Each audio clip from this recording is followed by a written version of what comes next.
अस्सलाम वालेकुम everyone, welcome to another episode of mental health awareness.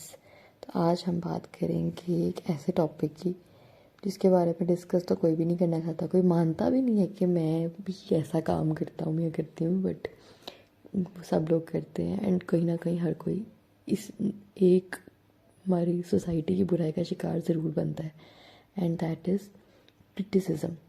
Criticism मतलब तनकीद करना। ये क्रिटिसिज्म को हम अगर वर्बली देखें तो it's just an act of disapproval, कि आपको किसी की कोई बात पसंद नहीं आ रही, ठीक है, कि आपने मतलब आपने लोगों की लाइफ को इस तरह से आप क्रिटिसाइज़ करने का मकसद ये है कि आप बंदे को कह रहे हो कि नहीं तुम तो ये ठीक ही नहीं करते, ऐसे नहीं होता, वैसे नहीं होता, लाइक दिस, कि तुम्हें तो ये आता ही नहीं, तुम तो ये कर ही नहीं सकते, ठीक है। आप उसको इनकरेज नहीं कर रहे, डिस्करेज कर रहे हो। और इसका नुकसान क्या होता है, एक इंसान की लाइफ में इतने ज़्यादा नेगेटिव इफ़ेक्ट्स आते हैं। वो टॉक्सिक बिहेवियर, आपका टॉक्सिक बिहेवियर उस इंसान के टॉक्सिक बिहेवियर को प्रमोट करता है। टॉक्सिक कितना कॉमन वर्ड हुआ है आजकल, और ये एक्चुअल में बहुत ज़्यादा है कि हम लोग क्रिटिसाइज़ करके टॉक्सिसिटी को बहुत ज़्यादा आम कर रहे हैं। हम खुद तो टॉक्सिक होते ही होते हैं, उस बंदे के अंदर भी टॉक्सिक कर लेते हैं उसको। इन चीज़ों के इतने नुकसान है ना कि यहाँ तक कि एक इंसान उसको मार भी सकता है। सुसाइड की तरफ भी चीज़ें चल जाती हैं जस्ट बिकॉज आप बहुत ज़्यादा क्रिटिसाइज़ कर रहे हो। क्रिटिसाइज़ करने से you can kill a person, कि वो बंदा अपने आप से इतना तंग आ जाता है कि वो सुसाइड अटैम्प्ट भी कर सकता है, या वो वैसे ही हार्ट अटैक से मर सकता है, कुछ भी हो सकता है, उन्हें दिल पे ले ले, कुछ भी हो सकता है। क्योंकि हर इंसान क्या चाहता है, अप्रिशिएट होना। हर इंसान की ख्वाहिश होती है कि वो पहचाना जाए, वो जाना जाए, उसको अप्रिशिएट किया जाए, उसको किसी भी तरह से कोई सराहे कि तुम अच्छे इंसान हो। हर इंसान को वैल्यू चाहिए होती है। हम लोग चीज़ों को वैल्यू देते हैं, इंसान को वैल्यू नहीं देते। हम लोग ये नहीं कहते कि उसकी एक स्पेसिफिक जगह है, उसको भी वो वैल्यू चाहिए, हम उसको वैल्यू कभी नहीं देते, and that is where the negativity begins. तो इसलिए हमें इन चीज़ों से बचना चाहिए। आप जो आज एक इंसान के साथ कर रहे हैं वो, या आप जो भी किसी के साथ कर रहे हैं ना, उसको वापस तो आपकी तरफ ही आना है। ये बात अपने माइंड में रखें। अगर आप ये बात अपने माइंड में रख रहे हैं तो डेफिनेटली आप क्रिटिसिज्म से कुछ हद तक बच सकते हैं। विलियम जेम्स ने कहा था, the deepest principle in human nature is craving to be appreciated. वो चाहते हैं इंसान कि मुझे अप्रिशिएट किया जाए, मुझे सराहा जाए, मैं कुछ कर रहा हूँ तो उसको पहचाना जाए, मुझे उस अपने काम की बेस पर पहचाना जाए। और इसका ऑपोजिट क्या होता है, क्रिटिसिज्म, जो हमें नहीं करना है। क्रिटिसिज्म मतलब हम उसको क्रिटिसाइज़ करें कि तुमने ये सही नहीं किया, तुम अच्छा सालन में नमक ज़्यादा हो गया यार, क्यों कह रहे हैं, कोई बात नहीं, हो जाता है, ये कहेंगे कोई बात नहीं, हो जाता है, नेक्स्ट टाइम से इम्प्रूव कर लेना, ये नहीं तुम्हें तो बनाना ही नहीं आता, this is not a way, ठीक है। It's like adding salt to the wound, कि एक इंसान से गलती तो होगी, ज़रूरी भी नहीं कि गलती हो, कभी कभी इंसान ज़रूरी गलती की वजह से उसको क्रिटिसाइज़ किया जाए, लेकिन क्रिटिसाइज़ मोस्टली होता है कि ज़रा सी गलती हुई फ़ौरन से, ये तो मुझे पहले ही पता था तुम कर नहीं सकते। तो दीज आर द थिंग्स जिसकी वजह से वो इंसान नेगेटिव हो जाता है, उसकी सोच नेगेटिव हो जाती है। जी, अब देखते हैं इफ़ेक्ट्स क्या क्या होते हैं क्रिटिसिज्म के। सबसे बड़ा जो होता है ना, कि क्रिटिसिज्म से इंसान के अंदर गुस्सा आता है।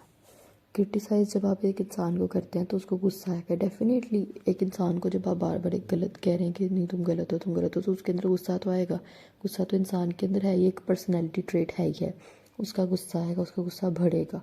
और दूसरा क्या चीज़ होएगी, वो डिफेंसिव बिहेवियर की तरफ जाएगा, वो खुद को बचाने की कोशिश करेगा, खुद को एक्सप्लेन करेगा कि नहीं नहीं मुझसे ऐसे नहीं हुआ, मुझसे वैसे नहीं हुआ। फिर आप उसको मज़ीद क्रिटिसाइज़ करेंगे, और भी ज़्यादा नेगेटिव हो जाएगा। फिर आहिस्ता आहिस्ता क्या होएगा कि वो आपकी केयर करना ही छोड़ देगा। हाल ही आपकी नहीं, वो किसी की भी केयर करना छोड़ देगा, क्योंकि वो खुद से ही तंग हो जाएगा। वो कहेगा यार क्या मैं कुछ भी कर रहा हूँ गलत हुए जा रहा है, कुछ भी कर रहा हूँ गलत हुए जाएगा, तो क्या करेगा, वो इग्नोर करना शुरू कर देगा, दूर होना शुरू कर देगा सबसे। तो इसका क्या होएगा कि इंसान कॉम्प्लेक्स में चला जाता है वो खुद, तो उसकी वजह से वो आप सबसे दूर हो जाता है। मतलब जो जो बंदा उसको क्रिटिसाइज़ कर रहा है, जो कंपनी उसको अच्छी नहीं लग रही, वो क्या करेगा, उससे दूर हो जाएगा। उसकी ये रीज़न नहीं है कि वो आपको गलत समझ रहे हैं या कुछ, उसकी रीज़न ये होगी कि उसको मेंटली इतना ज़्यादा वो डिस्टर्ब हो जाता है कि वो सबसे दूर होने लग जाता है, उसमें डिप्रेशन आ जाता है, एंग्जाइटी आ जाती है। एंग्जाइटी मतलब बेचैनी, ज़ाहिर बात है बेचैन रहेगा, मुझे कोई कुछ कह ना दे, उसके अंदर कॉन्फिडेंस ख़त्म हो जाएगा कि कोई कुछ कह दे तो मैं कैसे हैंडल करूँगा। ये चीज़ें जो लैक ऑफ कॉन्फिडेंस है ना, वो वर्थलेस फील करेगा, उसको लगेगा कि मेरी तो कोई वैल्यू ही नहीं है, मैं तो यहाँ पे कुछ भी नहीं हूँ, मैं तो मतलब ये कि मैं यहाँ पर बिल्कुल अनफिट हूँ, मतलब मैं यहाँ पे मिसफिट हूँ, मैं यहाँ पे फिट हो ही नहीं सकता। तो ये चीज़ उसके अंदर आना शुरू हो जाएगी, उसको लगे मतलब हर वक्त वो सैड रहेगा, उसको गुस्सा आया करेगा, उसकी कोशिश ये होती है कि वो लोगों से अलहदा ही रहे, अकेला रहे। जब एक और बड़ी चीज़ है, बड़ा कहा जाता है कि जी क्रिटिसिज्म जो है वो पॉजिटिव भी होता है, उसको पॉजिटिव लो, लेकिन माई टेक इज़ कि क्रिटिसिज्म, मेरा ये ओपिनियन है कि criticism can never be constructive. Criticism करना, जब आप एक इंसान का कॉन्फिडेंस ही ख़त्म कर देंगे, उसे गलत कह के उसको सवाल जवाब करने का भी चांस नहीं मिलेगा, तो फिर वो कंस्ट्रक्टिव कहाँ से हुआ, वो डिस्ट्रक्टिव है। उस इंसान की अंदर कॉन्फिडेंस ख़त्म हो गया, वो सवाल नहीं कर सकता, वो सोच नहीं सकता, तो डेफिनेटली उसके अंदर तो डिस्ट्रक्शन हो गई, वो तो वहीं पे रुक गया जहाँ पे वो था। तो criticism is destructive, criticism can never be constructive. आपको काम के बारे में अगर कोई फीडबैक मिल रही है तो दैट कैन बी कंस्ट्रक्टिव, लेकिन वो फीडबैक होनी चाहिए, क्रिटिसिज्म नहीं। घर वाले कहते हैं हम आपका भला चाहते हैं तभी आपको बोलते हैं, तो उनको बोलने के लिए भी एक तरीका होना चाहिए। तो yes, criticism can never be constructive, criticism is always always destructive, ये हमेशा याद रखें। ये एटलीस्ट मेरा मानना तो यही है। चलें जी, अब चलते हैं। जब तक हम सोसाइटी का पार्ट है तो डेफिनेटली हम ये तो नहीं कह सकते कि हमें कोई क्रिटिसाइज़ नहीं करेगा या हम लोगों को मिलना ही छोड़ देंगे, फेस करना छोड़ देंगे, ऐसा तो नहीं हो सकता है। तो हमें ये देखना है कि how can we save our self, हम खुद को कैसे बचा सकते हैं, हम खुद को कैसे बचा सकते हैं। तो इसका जो सबसे ज़्यादा मेन सोल्यूशन है ना, दैट इज़ इग्नोर। छोड़ दो कोई क्या सोच रहा है, बस कोई क्या कह रहा है इग्नोर कर दो, ढीठ बन जाना चाहिए, बिल्कुल ढीठ। ठीक है, आपने उनके बिहेवियर को पर्सनली नहीं लेना, आपने क्या सोचना ही नहीं है क्यों क्या करेंगे, बोलो आदत है कोई बात नहीं, बोली जाओ। ठीक है, ये जब तक आप अपने माइंड में ये चीज़ ना लेके आएंगे तब तक आप नुकसान सिर्फ आपका हो रहा है, किसी का नहीं हो रहा। अगले बंदे को तो पता है इसको तो मैं बोलूँगा तो इसको कुछ भी नहीं कह सकता। तो इसलिए अपने आप को आपने अपनी मैनेज खुद करना है, अपनी एंग्जाइटी को, स्ट्रेस को खुद मैनेज करना है, ढीठ बन जाना है। तो ये बहुत ज़्यादा ज़रूरी, हर टाइम हैप्पी फेस बना के रखना है कि खैर है, बोल लो क्या हो जाएगा। ठीक है, उसके बाद आता है जी बी रियलिस्टिक। आपने रियलिस्टिक माइंडसेट रखना है कि कुछ नहीं होता, अपने फैक्ट्स को देखें, लॉजिकल पॉइंट ऑफ व्यू सोचना। कोई अगर आपको कुछ कह रहा है तो वो ठीक कह रहा है कि नहीं, इधर ही सेइंग राइट और रॉन्ग। अगर वो राइट है तो खुद को ठीक करने की कोशिश कर लें, और अगर तो वो गलत कह रहा है तो फिर अपनी वैल्यूज़ को आपने यहाँ पे टेस्ट करना है। अगर वो गलत कह रहा है तो इग्नोर करें, बस सिंपल सी बात है, इग्नोर। ठीक है, और राइट भी अगर वो कह रहा है तो आपने उसको इतना सर पे सवार नहीं कर लेना है, नॉर्मल रहना है, कुछ नहीं तो आहिस्ता आहिस्ता अपने आप को बेहतर करना है। मेंटल हेल्थ के साथ भी हम ध्यान रखना है। ठीक है, अपनी मेंटल हेल्थ को प्रायोरिटाइज़ करें, अपना कॉन्फिडेंस लेवल हमेशा, आपको कुछ नहीं भी आता ना तो भी अपना कॉन्फिडेंस लेवल तो मैं कहती हूँ कि आसमान तक रखो, खैर है नहीं आता कुछ नहीं होता, क्या हो जाएगा। ठीक है, तो इसलिए कॉन्फिडेंस लेवल को अपने जो है ना हाई रखना चाहिए, और मेंटल हेल्थ पे जो ना सबसे ज़्यादा फोकस रखें, क्योंकि जब तक आप मेंटली स्ट्रॉन्ग है ना तो आप हर तरह की नेगेटिविटी को हैंडल कर सकते हैं। ठीक है, और उसके बाद आता है जी ये आंसर अगर आपको करना पड़ रहा है, ठीक है, कोई बहुत ही कोई मसला हो रहा है, कोई ऐसा इशू आ रहा है कि आपको रिएक्ट करने की ज़रूरत है, तो फिर आप रिएक्ट लाजमी करें, लेकिन तरीके से, और अपनी लिमिट्स को डिफ़ाइन कर दें कि हाँ जी भाई ये मेरी लिमिट है, लेकिन रिएक्ट सिर्फ तब करना जब ज़रूरत है, अदरवाइज़ नहीं कि बस बोली जाओ बोली जाओ। और एक बात हमेशा अपने माइंड में रखिए, जो बंदा क्रिटिसाइज़ कर रहा है ना वो खुद किसी कॉम्प्लेक्स का शिकार है, वरना वो आपको क्रिटिसाइज़ क्यों करेगा, उसके पास इतना टाइम है कि वो आपको बैठ के क्रिटिसाइज़ करता रहेगा। तो नहीं, ये उस बंदे की, सामने वाले इंसान की इनसिक्योरिटी है, उसका कॉम्प्लेक्स है जो कि वो आपको क्रिटिसाइज़ करके निकाल रहा है। ठीक है, उसके अंदर कोई कमी है, उसको अपने अंदर कोई कमी फील होती है, खुद को आपसे कम समझते, तभी तो आपको क्रिटिसाइज़ कर रहा है, ताकि आपका मेंटल हेल्थ, आपका ज़हनी सुकून तबाह किया जाए। तो इसलिए ये उस इंसान की कॉम्प्लेक्सिटी है, आपकी नहीं। ये बात आपने हमेशा अपने माइंड में रखनी है। अच्छा, यहाँ पे ना मैं एक बार ना, ये हमारे अक्सर हम सोचते हैं कि यार ये इंसान को क्या हो गया, why has he gone insane, कि वो पागल क्यों होता जा रहा है।